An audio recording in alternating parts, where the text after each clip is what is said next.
भूर्भुवः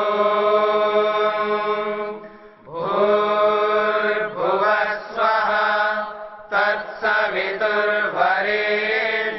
भर्गो देवस्य धीमहि धियो यो नः प्रचोदयात्।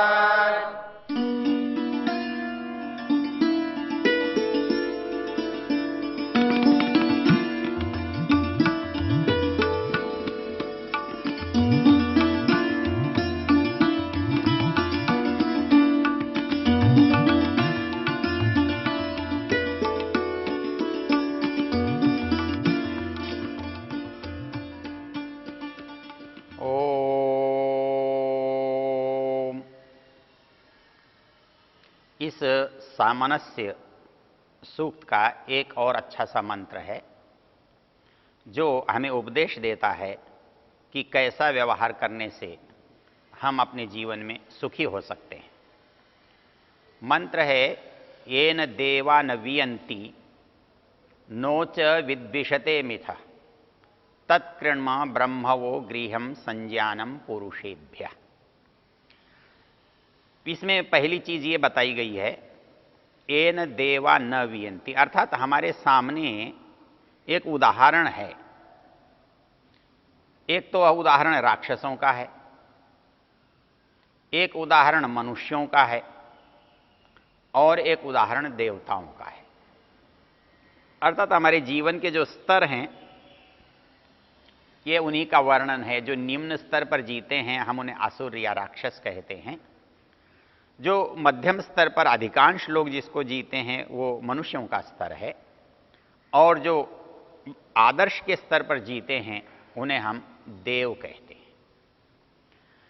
तो ये कहता है ये न देवा न वियन्ति। तो हमारा जो देवत्व है वो देवत्व है किस बात में? देव बड़ा व्यापक शब्द है और व्याकरण की दृष्टि से इस पर विचार करें तो इसके बहुत अर्थ होते हैं। जो दान देता हो, जो चमकता हो, जो ऊंचा होता हो, जो लोगों के उपकार के लिए आता हो, आदि आदि बहुत सारे अर्थ होते हैं। लेकिन देव का बड़ा सीधा सा अर्थ है, मुख्य अर्थ है जो देने का सामर्थ्य रखता है, देने का स्वभाव रखता है, देने की योग्यता रखता है। अर्थात जहां भी आपको लगे कि ये यहां से कुछ प्राप्ति हो रही है, ये दूसरों को दे रहा है, तो आप उसे देवता कहते हैं। जब भी किसी मनुष्य को आप देवता कहना चाहते हैं तो उसका अभिप्राय होता है वो उदार हैं और उनके पास जो भी है वो उसे देने में संकोच नहीं करते हैं। तो इस दृष्टि से यदि विचार करके देखें तो देव जड़ भी हैं, देव चेतन भी हैं। अर्थात देने उपलब्धि तो हमें हो रही है, पृथ्वी से हो रही है, जलों से हो रही है, आकाश से हो रही है, वायु से हो रही है, वृक्षों से हो रही है, खेतों से हो रही है, वनस्पतियों से हो रही है, सब से हो रही है। अब सब ये कुछ न कुछ हमें दे रहे हैं, इसलिए हम इनको भी देव कहते हैं। उस देव कहने में कोई आपत्ति नहीं है। तो देव जड़ भी हैं और देव चेतन भी हैं। तो चेतन भी जो देव हैं इनमें भी कई स्तर हैं, अर्थात ये मनुष्यों में ही कई स्तर हैं। तो ये जो देव हैं उन स्तरों में जब हम देखते हैं कि देवत्व किसमें जितना अधिक है वो उतना बड़ा देव है। तो देव जो चेतन देव हैं उनमें हम मनुष्यों को देख सकते हैं, प्राणियों को देख सकते हैं। प्राणी पहले स्तर के हैं, मनुष्य उससे ऊंचे स्तर के हैं, और उनमें भी जो साधु हैं, संत हैं, महात्मा हैं, परोपकारी हैं, धर्मात्मा हैं, वो उनसे भी ऊंचे हैं। वो कहता है देव की पहचान क्या है? बोले देव की एक ही पहचान है, वो लेने के स्थान पर देने में विश्वास रखता है, उसे देकर अच्छा लगता है, उसे देने में आनंद आता है। उपनिषद में एक प्रसंग आता है, उस प्रसंग की शेष चर्चा तो कि फिर किसी प्रसंग में करेंगे, लेकिन वहां जो राक्षस हैं और देव हैं उनका अंतर समझाया है। कहता है कि जो देते नहीं है, देना जिनके स्वभाव में नहीं है, देने की इच्छा ही नहीं रखते हैं, बोले वो असुर है। और जो यज्ञ नहीं करते हैं, श्रेष्ठ काम नहीं करते हैं, परोपकार के काम नहीं करते हैं, धर्म के काम नहीं करते हैं, वो भी असुर हैं। जो देते नहीं हैं, जो श्रेष्ठ कार्य करते नहीं हैं, और वो किसी को बड़ा ही नहीं मानते, किसी का आदर नहीं करते, किसी में श्रद्धा नहीं रखते, कोई उनके लिए पूजनीय नहीं होता। इसके लिए शास्त्र ने 3 शब्द कहे हैं कि असुर कौन होते हैं। कहता है अददाना, अयजमाना, अश्रद्धाधाना। जो श्रद्धा रहित हैं, क्योंकि श्रद्धा वही कर सकता है, आदर वही कर सकता है जो अपने से किसी को अच्छा मानता है, श्रेष्ठ मानता है, बड़ा मानता है, योग्य मानता है। वो कहता है कि आसुरी प्रवृत्ति का व्यक्ति, राक्षसी प्रवृत्ति का व्यक्ति, अहंकारी प्रवृत्ति का व्यक्ति किसी को बड़ा मानता ही नहीं है। वो अश्रद्धाधाना, अर्थात वो किसी पर श्रद्धा करता ही नहीं है। दूसरा अददाना, किसी को देने की उसके मन में इच्छा ही नहीं होती। आप देने के लिए कहेंगे तो कहेगा कि मेरा ही काम नहीं चल रहा है, मैं आपको कहाँ से दूंगा, बल्कि मुझे ही आप दे दो। वो दूसरों से ही लेने की इच्छा करे। कहता है अयजमाना, अर्थात कोई ऐसा काम जिससे परोपकार होता हो, जिससे किसी का भला या कल्याण होता हो, उसमें उसका कुछ समय व्यय जाता हो, उसका कुछ पैसा खर्च होता हो, तो वो इसमें विश्वास नहीं करता। इसलिए हमारे यहाँ परिभाषा है देव कौन है और असुर कौन है। तो असुर वो हैं जो स्वार्थ के लिए काम करते हैं और उसके कारण उन्हें परस्पर लड़ना पड़ता है। क्यों? कि वो और अधिक प्राप्ति के लिए दूसरे से संघर्ष करते हैं। तो वेद का मंत्र क्या कहता है? एन देवा न वियंती। जहां से देवत्व के कारण जो लोग अपने से अलग नहीं होते, एक दूसरे को अलग करते नहीं, पृथक होते नहीं।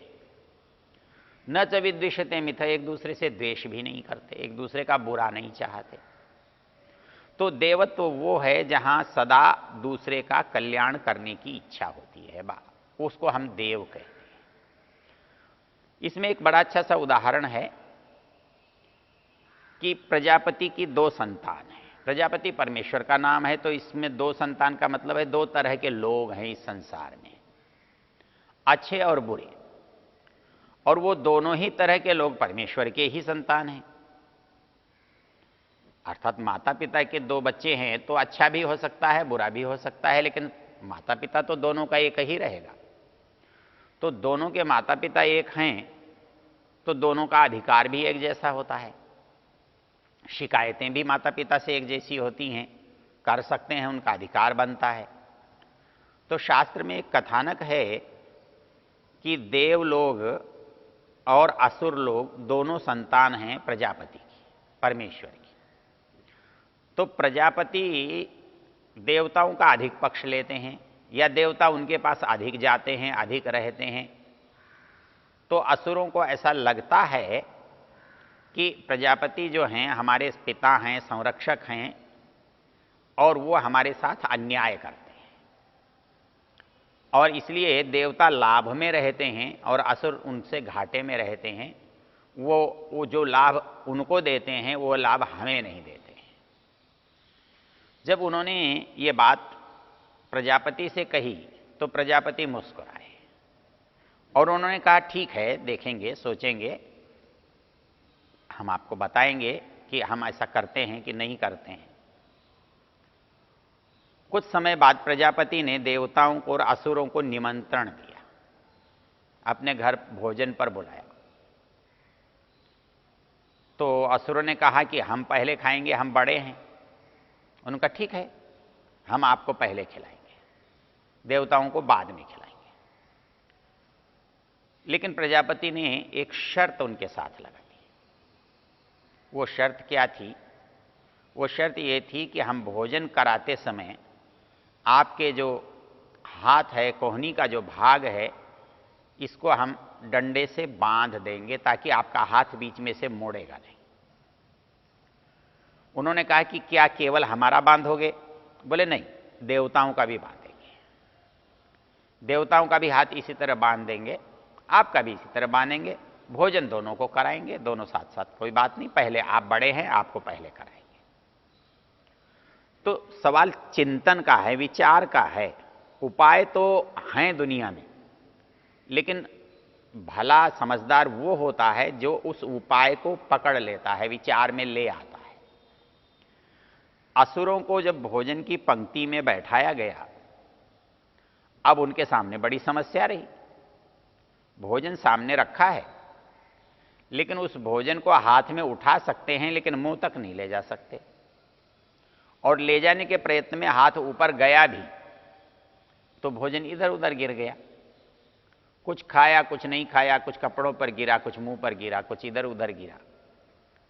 लेकिन उनको मन में एक संतोष था कि हमारे साथ अन्याय नहीं हुआ, न होगा, क्योंकि प्रजापति ने जैसा व्यवहार हमारे साथ किया है वैसा ही व्यवहार वो देवताओं के साथ भी करेंगे।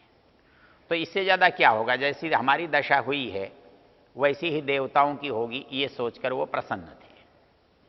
जब उनका समय हो गया, उनका भोजन का काम पूरा हो गया, वो वहाँ से उठ गए, तो उनको अंदर एक उत्सुकता थी। वो ये देखना चाहते थे कि देवता लोग कैसे भोजन करते हैं, उनकी भी हमारी जैसी दुर्दशा होगी और ये देखकर हमको भी अच्छा लगेगा। उनके सामने भी भोजन परोसा गया। देवताओं ने परिस्थिति को समझ लिया और उन्होंने कहा, भैया ऐसा करो, अपनी अपनी पत्तल लेकर के मेरे अपने सामने आ जाओ एक दूसरे के। और उसमें करना क्या है? बोले कुछ विशेष नहीं करना है। जब हम एक दूसरे के सामने बैठेंगे तो हाथ हमारे भी असुरों की तरह से बंधे हुए होंगे और हमारा हाथ हमारे मुख तक नहीं जाएगा। तो इसका अच्छा उपाय यह है कि हम आपकी पत्तल से उठाएंगे, आपको खिला देंगे, आप हमारी पत्तल से उठाना, आप हमको खिला देना। ये बात समझ में आ गई और वो दोनों पंक्ति बनाकर देवता लोग बैठे और थोड़ी सी देर में बहुत अच्छे ढंग से भोजन समाप्त कर लिया। प्रजापति असुरों को देखकर मुस्कुराए, कहने लगे कि क्या तुम्हारे साथ पक्षपात हुआ? नहीं हुआ। तो फिर अंतर है या नहीं है? अंतर तो है। अंतर सोच का है, अंतर विचार का है, अंतर व्यवहार का है। अर्थात जब हम समस्या का समाधान खोजते हुए दूसरे को भी अपना भागीदार बना लेते हैं, दूसरे की समस्या का जब हम समाधान करते हैं तो हमारी समस्या का समाधान भी स्वतः हो जाता है। जब हम दूसरे के लिए काम करते हैं तो हमारा काम भी अनायास हो जाता है। इसलिए देवत्व की जो दिव्य दृष्टि है, वो दिव्य दृष्टि है कि वो दूसरे का जो काम है अटका हुआ वो करना चाहता है। इसके लिए एक सुंदर पंक्ति मुझे स्मरण आई।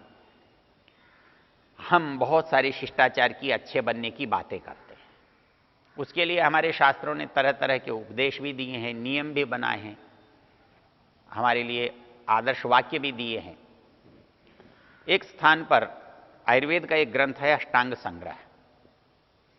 आयुर्वेद के जो 3 प्रमुख ग्रंथ हैं, जो काय चिकित्सा का ग्रंथ है उसे चरक कहते हैं, जो शल्य क्रिया सर्जरी का ग्रंथ है उसे सुश्रुत कहते हैं, और इन दोनों का जो बाद का ग्रंथ है उसे अष्टांग संग्रह कहते हैं। उसके संक्षिप्त भाग को अष्टांग हृदय कहते हैं।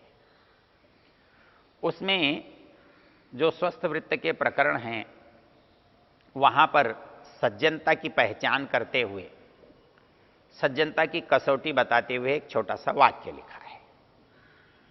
और वो वाक्य क्या लिखा है? वो वाक्य लिखा है, स्वार्थ बुद्धि परार्थेषु पर्याप्तम इति सद्व्रतम।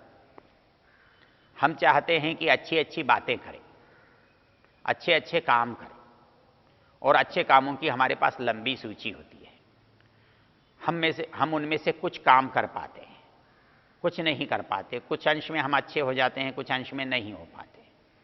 लेकिन शास्त्र कहता है कि कुछ ऐसे काम होते हैं जो थोड़े से करने पर भी बहुत प्रभावशाली होते हैं, और शायद उनके करने के बाद बहुत सारे काम करने की आवश्यकता नहीं पड़ती है। स्वार्थ बुद्धि परार्थेषु, तो 2 शब्द हैं, स्वार्थ और परार्थ। इसको हम परमार्थ कहते हैं, परोपकार कहते हैं। जो स्व अपने लिए किया जाता है उसको हम स्वार्थ कहते हैं।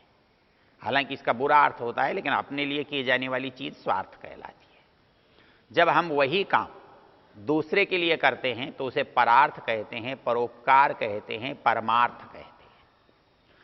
तो शास्त्र ये बता रहा है कि कौन चीज अच्छी है, कौन चीज बुरी है। कहते हैं स्वार्थ बुद्धि परार्थेषु।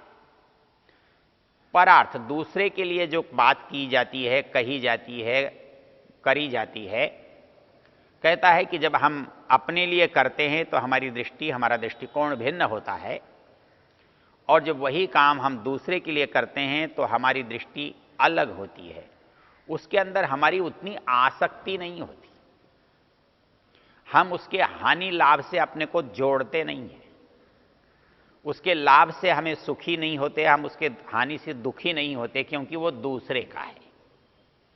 तो दूसरे का काम करते हुए हमको हानि लाभ प्रभावित नहीं करता, हमें परेशान नहीं करता, हमें सुखी या दुखी नहीं करता। हम किसी के दूसरे को काम को करते हुए बड़े उदार, बड़े सहज, उदासीन होकर कहते हैं, भाई साहब देखो इनके काम के लिए मैं आया था, मेरा इनका कोई संबंध नहीं है, मेरा इसमें कोई स्वार्थ भी नहीं है, आप देखो कर दो तो अच्छा है। ये काम कराने का तरीका नहीं है, ये आप परोपकार नहीं कर रहे हैं, परोपकार की एक कसौटी नहीं है। तो परोपकार की कसौटी क्या है? वो कहते हैं स्वार्थ बुद्धि परार्थेषु। जब हम दूसरे के काम को भी उसी लग्न से करें, उसके अंदर वही पीड़ा और वही हानि और वही लाभ का भाग रखें, तब वो काम हमारे लिए वास्तविक अच्छा काम होगा। पर्याप्तम इति सद्व्रतम, वो हमारा व्रत जिसके लिए हम दूसरे के काम के, दूसरे के भले के लिए, दूसरे की किसी बात के लिए उतने ही प्रयत्नशील रहें जितना प्रयत्न हम तन मन धन से अपने काम के लिए रहते हैं। जैसे हम अपने काम के न होने के डर से उसको जी जान से करते हैं और ये चाहते हैं कि मेरा काम, मेरी बात, मेरा विचार 100% सफल हो। तो इस सफलता के लिए मैं जिस लगन से, जिस मनोयोग से और जिस एकाग्रता से, जिस परिश्रम से मैं उस काम को करता हूं, वह परिश्रम, वह योग्यता, वह लगन मेरा दूसरे के काम में भी होना चाहिए। अर्थात मुझे अपने और पराये काम का भेद न लगे, मैं कार्य को अपना हो या पराया हो उसी मजबूती से करूं, तब मैं वास्तविक सद्व्रती हूं, अच्छा काम करने वाला हूं। इसलिए शास्त्र ने जो बात कही है कि मनुष्य को अच्छा मनुष्य बनने के लिए जिन बातों को करना चाहिए, उनमें एक छोटी सी बात है, स्वार्थ बुद्धि परार्थेषु पर्याप्तम इति सद्व्रतम। अर्थात हम दूसरे की जब बात करते हैं, दूसरे के लिए जब चाहते हैं, दूसरे के लिए जब काम करते हैं, तो उसमें ये अंतर समाप्त हो जाना चाहिए कि ये मेरा नहीं है। चाहे वो देश का काम है, चाहे वो समाज का काम है, जब ऐसा काम हम करते हैं तो हम वास्तव में देव कोटि में आ जाते हैं। और वेद कह रहा है देवत्व की भावना आपको सुख देगी।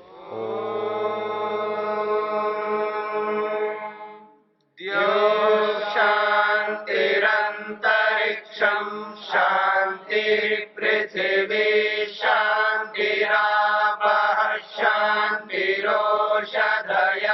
शांतिः वनस्पतयः शांतिर्विश्वे देवा शांतिर्ब्रह्म शांति सर्वं शांति शांतिरेव शांति क्षमा शांतिरेधि।